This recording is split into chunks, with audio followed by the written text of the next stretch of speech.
Love, Listen, Talk, Repeat podcast. I'm Wendy Capewell, your relationship specialist, and this podcast is all about things relating and affecting relationships. I'll be interviewing guests who are experts in their profession, learning more about what they do and how they help others. In some episodes, I'll be sharing some insights and tips of my own. So settle back and enjoy. So today I'm going to introduce Monica Zimmerman. She's an agility and emotional leadership coach, and I'm sure you're all intrigued about what that means. And so I'm going to hand us over to Monica for her to introduce herself. Hello, Monica, and thank you for joining us today. Hi, Wendy. Thank you. Good to meet you, and so jazzed to be here. I've been working in this field as a transformational coach, agility leadership coach for probably 25 years. I first started my career as a midwife, and I worked for about 16 years as a midwife and lactation consultant, and taught me two things. Cut right to the chase. People want to be seen and heard. That's it. I love that. It's so vital. Yes. Yes, especially, I don't know if you've ever had children, but if you've been in the presence of a birthing mom, she will hear your most inner thoughts. She will see the BS that's around her. It's amazing. So there's no way I had to be transparent or I couldn't work with them. So it's such a great lesson. Such a privilege to work with birthing moms. Yeah. And I've just translated that into my coaching. Great. And we all want to be seen and heard. Yes. And yet we don't do it. And we don't, whenever I work with people, and it just is that, will you stop and just listen? Will you just listen to what the other person said? Yes. You think you have, but you haven't. Now stop, please. Just listen. And they hear it in a different way when you actually get them to really listen. And there's that pause after too. If you're listening, and then add that leave that space. Yeah. Because sometimes there's more, or there's juice in that space in between. Yeah. So I love that, in between. Yes. I love that too. And I think that is just amazing. So what kind of people do you work with? What are the clients that you serve? Goodness, I work with women 30 to 60 of age. I find it's a good middle ground. They're grown, they're adults, they want to make changes, either in executive positions, getting out of relationships or getting into relationships, starting new careers. It's about them stepping into their greatness, whatever that is for them. And in order to do that, you really have to have some self-empowerment tools, solid, sustainable boundaries in order to put yourself first in those moments so you can step into your greatness. So I'm starting to refocus a little more toward that sector of life. And do you find that people don't tend to put themselves first? All the time, especially women. We're always second or third on the list. If you're a parent, or if not, it's always is a big word. Oftentimes, it's going to be the second or third choice in the game. And once you start putting yourself first in certain moments, where it's one of the many tools of self-empowerment. And I have a list of 20 to start off with. Little changes you can make. Educate yourself. Just on something you just don't know, or you're having trouble understanding. Go educate yourself. Self-care is primary. Can you take a moment to take a bath? It takes 15 minutes to 20 minutes in a bath, or whatever your self-care looks like for you. Saying no. So many people don't like saying no, do they? No. They hate saying no.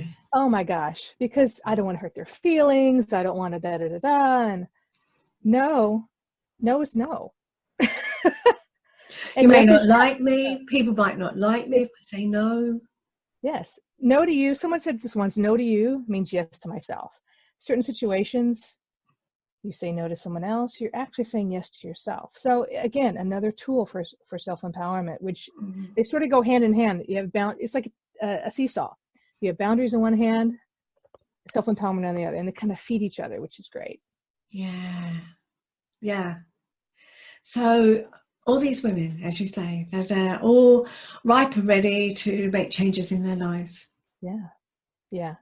I'm just fine. And plus, the people that are coming to me are highly sensitive. So I have the highly sensitive person, which is a whole nother realm. And once I find out that they're highly sensitive, I navigate differently with them than if they're non-highly sensitive. And it's a trait that you're born with. And about 20% of folks in the population are highly sensitive. 20-80 breakdown. So 20%. I'm curious about that. Do you think people are born highly sensitive, or do you think perhaps life events can make them highly sensitive? Typically, it's a born trait. I've worked with Dr. Elaine Aron. She's an international author and researcher, and she coined the phrase highly sensitive person about 25 years ago.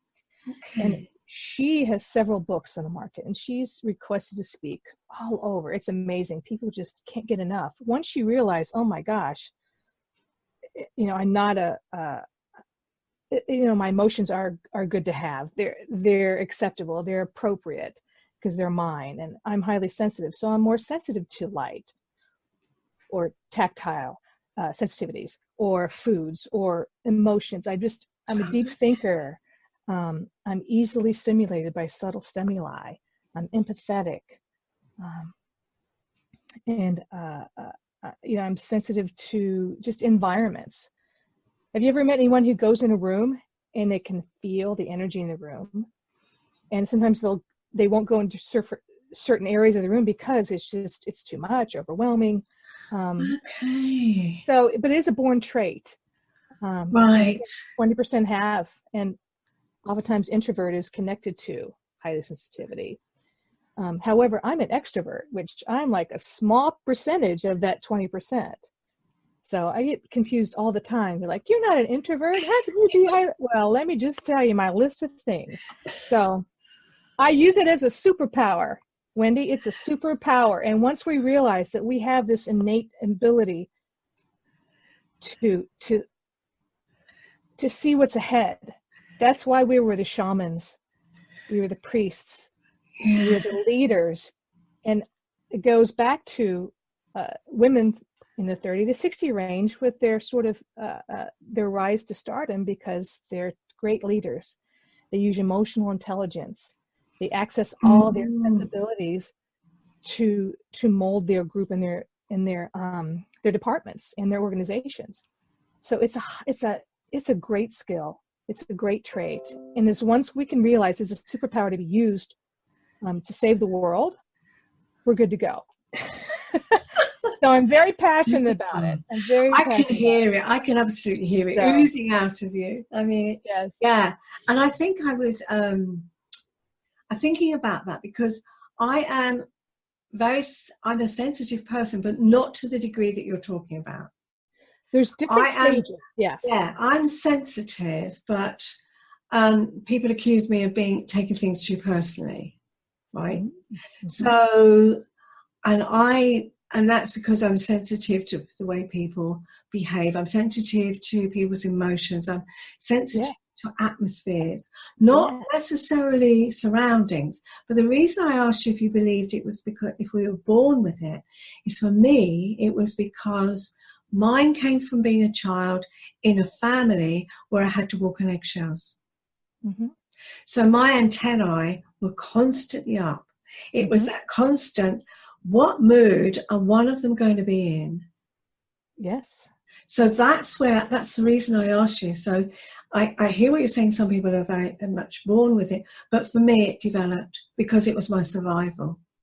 If I were to open my mouth or behave in the wrong way at any point, then I would suffer the consequences. So that makes me very sensitive. I can take things very personally. I can get hurt very easily, which is the not such good side. I have to temper that part. But the other side of it is that I'm very empathetic towards people and to what's going on for them.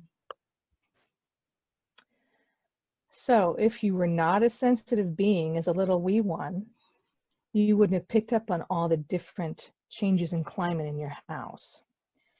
So for me, what you're telling me is you grew up as a highly sensitive child, and now you're a highly sensitive person. You're going to an adult.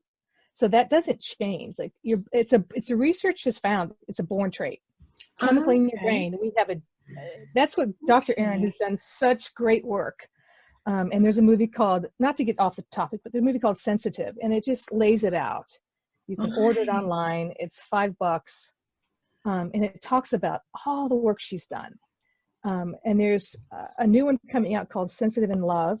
I'm plugging her, I guess, because I'm in the movie. And it's exciting. Yes. And we talk, and we just talk about what it's like to be in a relationship, and how is it with a highly sensitive person when your partner's highly sensitive. That's a whole nother game, which may, I could share with you that if you have an individual, you're in a relationship with two people, one is highly sensitive, one is not, how do you connect the dots? How do you meet in the middle? So that's a whole nother level right there. Definitely. And once you have that understanding and self-awareness about who you are in the world, which goes back to emotional intelligence, there's self-awareness. How do you relegate your emotions and energy, your motivation and empathy, and your social skills? Those are the 5 things that really indicate emotional intelligence. Then you can navigate in any situation. That's really interesting, because some people have not developed emotional intelligence. No. And it's a skill you can develop. The thing is, constant monitoring. I see this all the time online, where you can go to a weekend event, you can go to a one-day retreat. And I find in the work that I do that there has to be constant monitoring of behavior. I had a client who I work with every week, and I wish I could have worked with her every day to check in. We were in different parts of the country.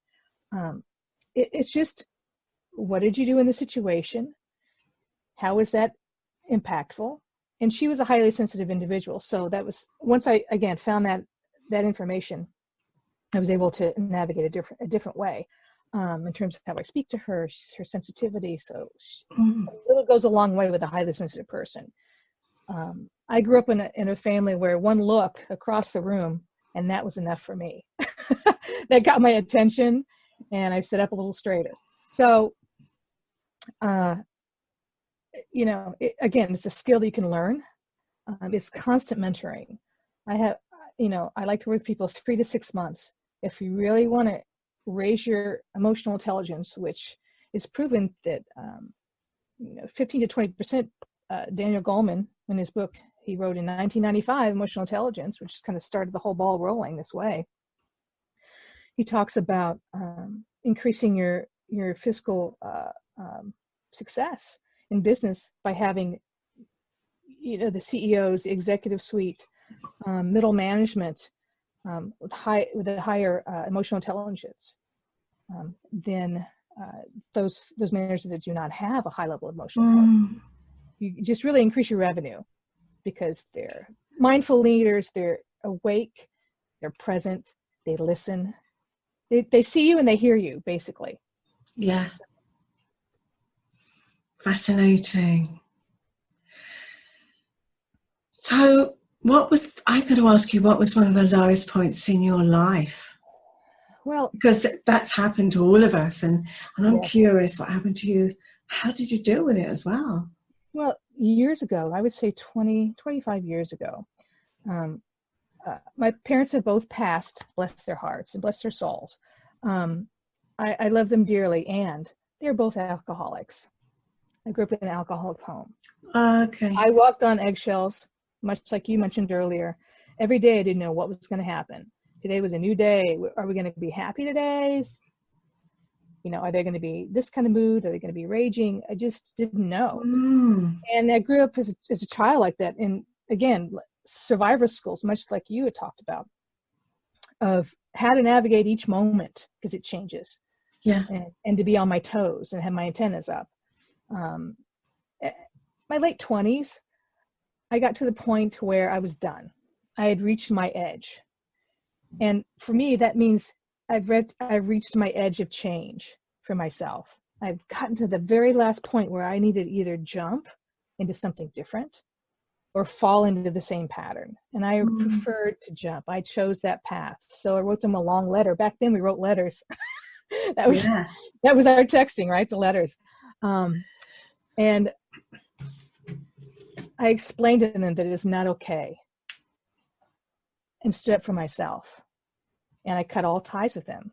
And it was about 2 years I had no contact with them. Boy, that was rough. You know, tears are streaming down my face. They're blanketing the pages I'm writing it. I knew in the big picture, I needed to make that change. Yeah. And I'm an only child, so I had no siblings to connect with. And it was one of the toughest points in my life. And I did it. I severed all ties. I moved the next day. They had no way to reach me. And it was this way for 2 years. And then eventually I had a health problem, and I wrote them a letter again, stating that I had this health problem and I just want to let you know I'm going to surgery, blah, blah, blah, just to be, have full disclosure. And that's when we rekindled our relationship, and they responded, and they came to visit me. And there were a lot of tears, a lot of hugs, and a lot of I'm sorries, and please forgive me. And it was amazing because I was able to step in my greatness in terms of taking care of myself, setting boundaries, and creating self-empowerment tools, which in turn, I received all these gifts. Gosh. So the moral for me, the story is, if I can take care of myself, everything else will be taken care of. So that was great. That was a great experience. And how wonderful that they acknowledged everything and that you were able to repair that relationship. Yeah. Because that didn't happen in my life. Yeah. At least with my mother. So it just was not repairable. I think sometimes it's not, and we have to accept that. But it's so lovely that you were able to do that. Yeah. And they acknowledge that. Again, I'm an only child too, so therefore, yeah. There's some similarities here, aren't there? Oh my God, that's great. So yeah. And so how does that help you work with your clients? Well, I know what it's like to step into something that's unknown. Yeah. And that it's okay. And you'll come out on the other end of it. The point is, you have to get to your edge. You can't be in the middle and make changes. Or if you're complacent or you're comfortable. The people I work with, I'm fairly relatable, and I like to laugh. I like to have a good time. And I use humor quite a bit in my work that I do. However, I don't want to be your friend. I'm your coach.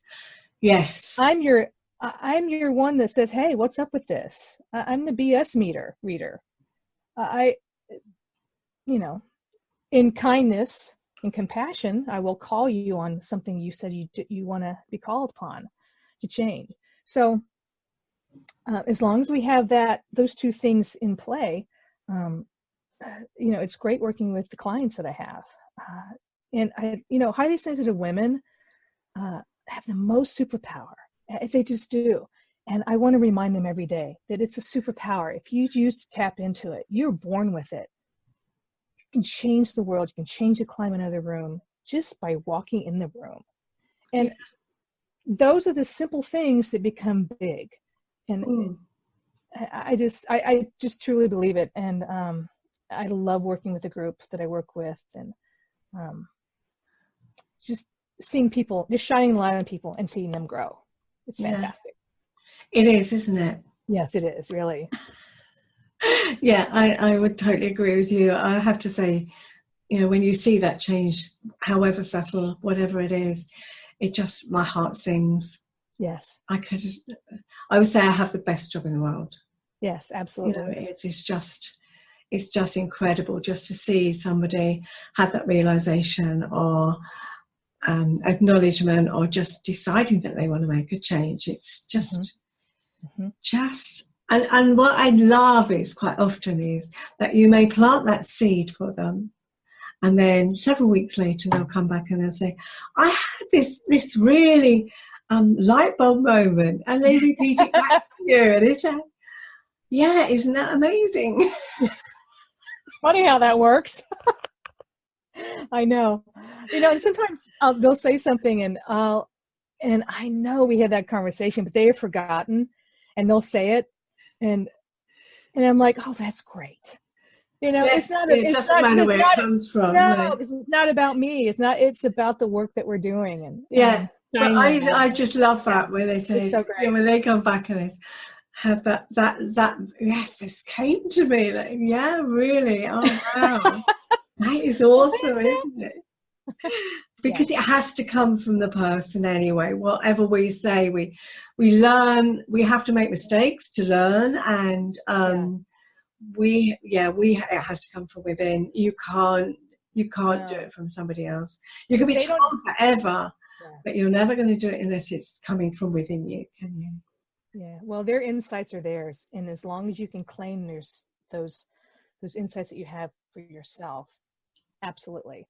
Yeah. That's when change starts to happen. It doesn't matter what I think or you think; it's what they think. Yeah. So for sure. Yeah. For sure. Incredible. So, what makes you different from other coaches? Well, I think my years as being a midwife, it's really taught me so much. And there's many people or coaches have been midwives. I just know there's a small handful of us out there.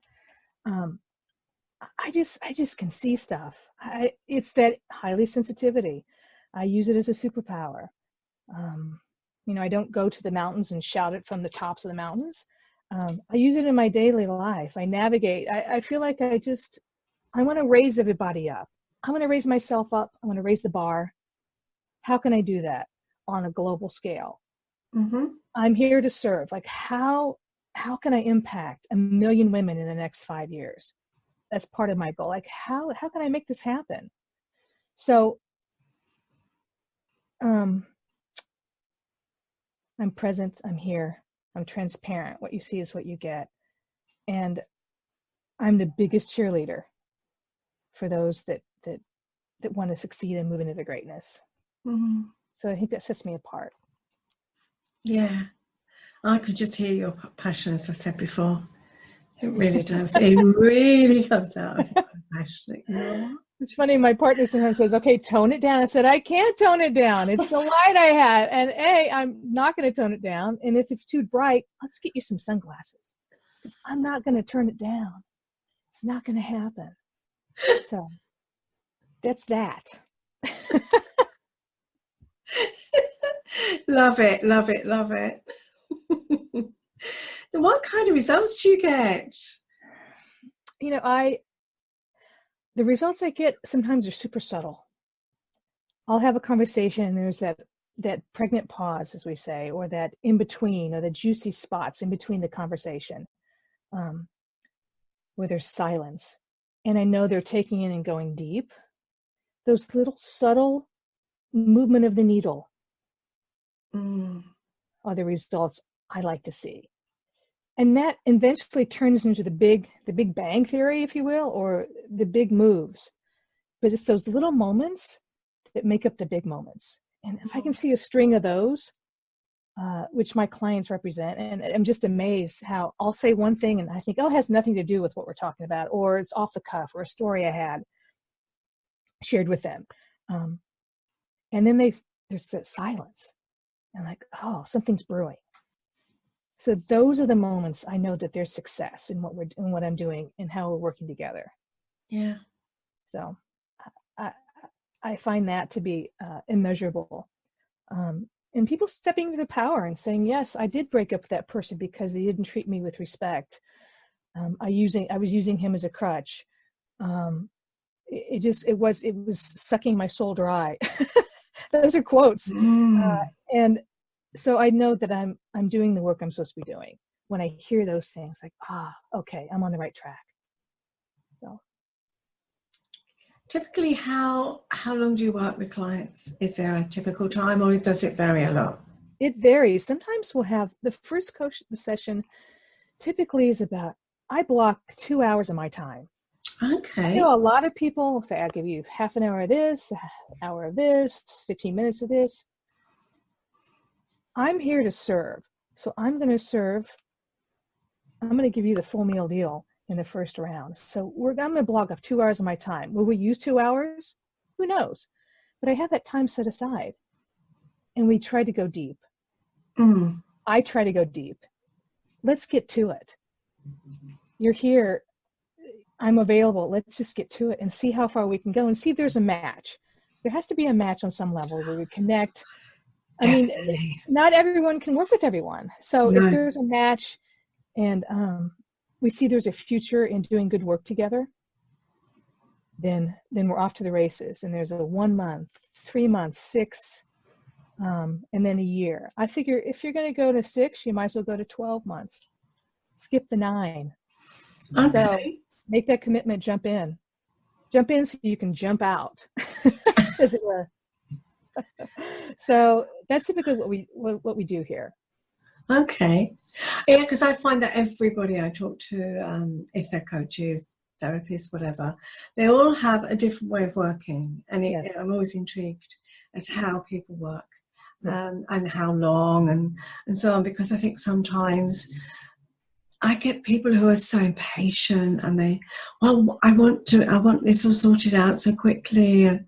And quite often, if it's somebody who's been struggling with something for quite a long time, or a pattern they've had in their life, and I say, how long have you been living with this? Oh, well, 20 years or something. I scratch my head and say, you really think this is going to be solved in 3 or 4 hours? Yes. Let's have a reality check here. Yeah. Yes. Well, I have on my website, you can change your life with one conversation. Sometimes it just takes one conversation. Yeah. To shift. It may not have the full effect of changing everything or what you're working on or that hurt you had when you were 10. But a little shift will just send you just off onto a different trajectory. Yeah, I think that's the word. To a different way of working and seeing that different perspective and a vantage point.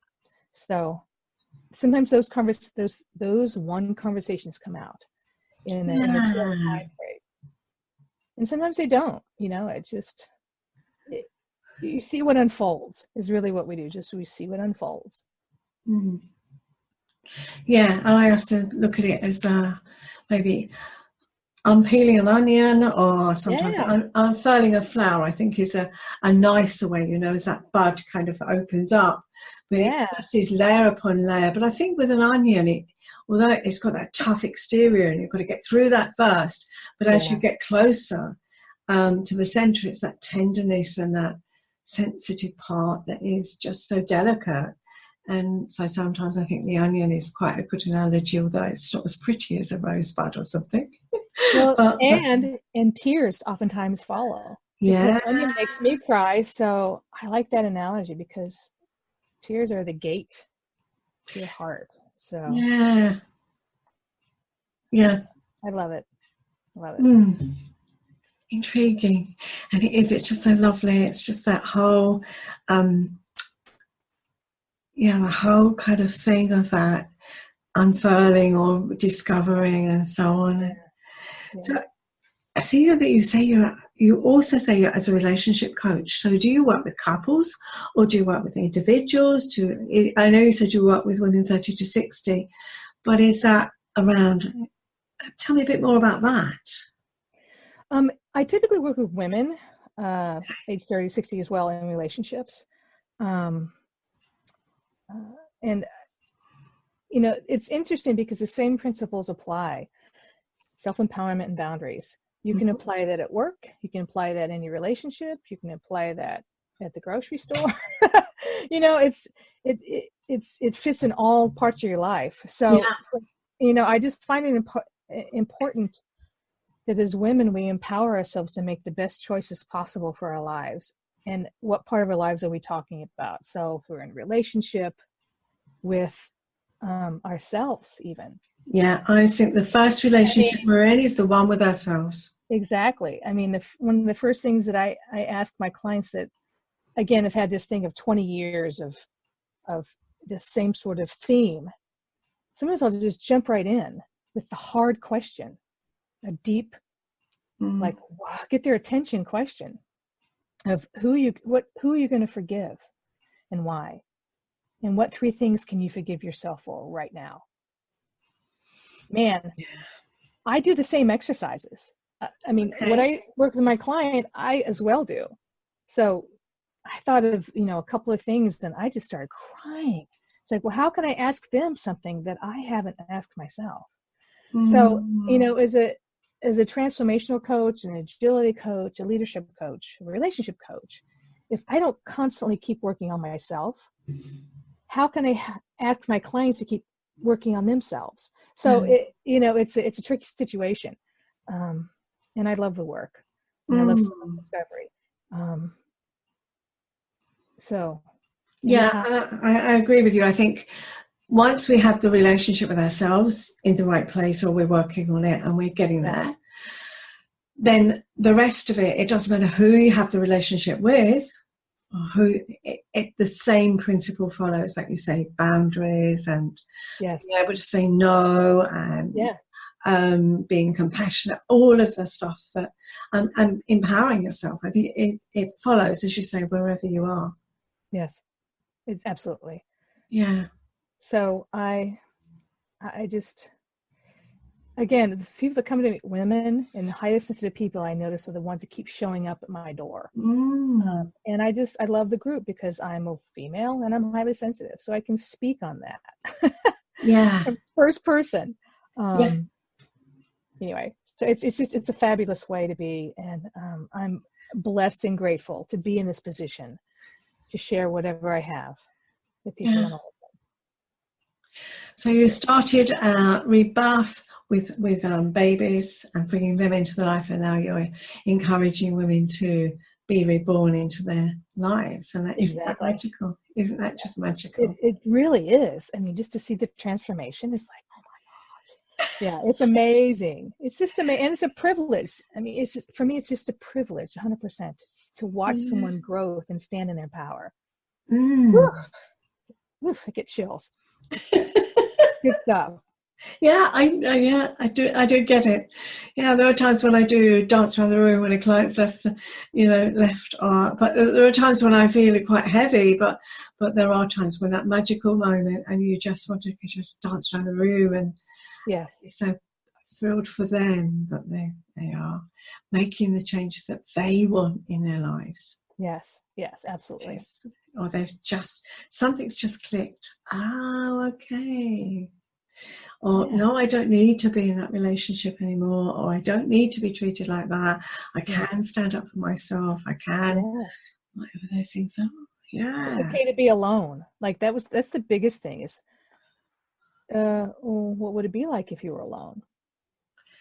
And oftentimes the women I work with don't want to leave the relationship for various reasons. But loneliness or being alone is one of the top of the list. So.